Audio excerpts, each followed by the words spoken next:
যিনি ধরা পড়েছে যে চিন্ময় কৃষ্ণ দাস, এই লোকটার কয়েকদিন আগের যে বক্তব্যগুলো দেখেছেন, উনি বারবার হিন্দুদেরকে আহ্বান জানিয়েছিল যে আপনারা সন্তান বেশি নেন, বেশি বেশি সন্তান নিতে থাকেন। আমরা অনেকেই সংখ্যালঘু হয়ে আছি, এদেশে বেশি বেশি সন্তান নিয়ে আমরা সংখ্যা গরিষ্ঠ হয়ে যাব।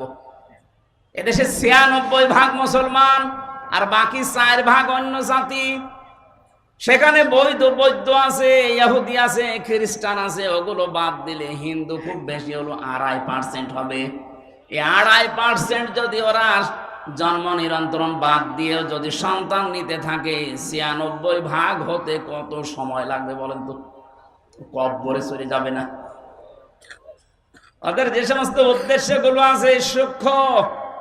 তার মানে মানুষরা মনে করে আমরা যদি সংখ্যা গরিষ্ঠ হতে পারি, সংখ্যা লঘু আমরা যেভাবে আছি এইভাবে ওদের উপরে আঙ্গুল চালাতে পারবো না। আমরা ইসলাম যারা মানি কারো উপরে আঙ্গুল চালায় না। লা ইকরাহা ফিদ্দীন, আমাদের ধর্মে কোনো বাড়াবাড়ি নেই। যদি বাড়াবাড়ি থাকতো এই ভারতবর্ষে একটাও হিন্দু খুঁজে পাওয়া যেত না।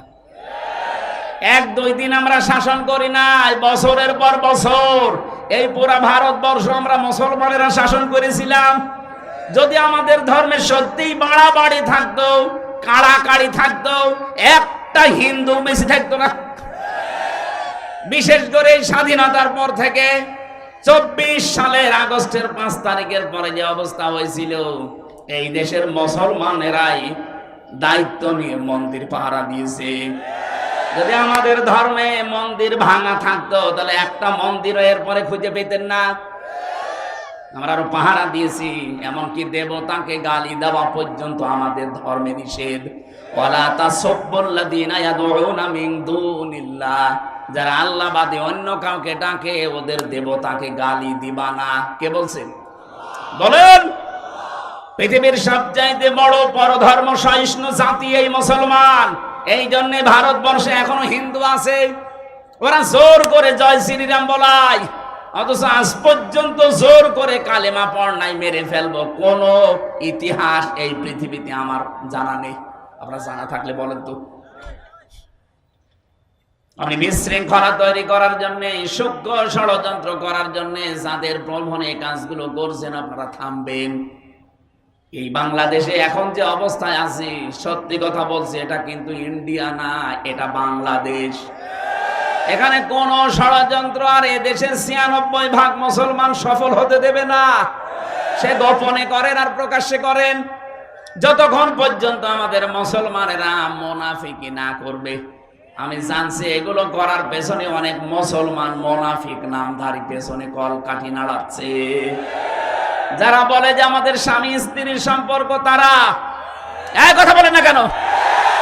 যারা বলে আমাদের স্বামী স্ত্রীর সম্পর্ক, আসলেই তো তাই।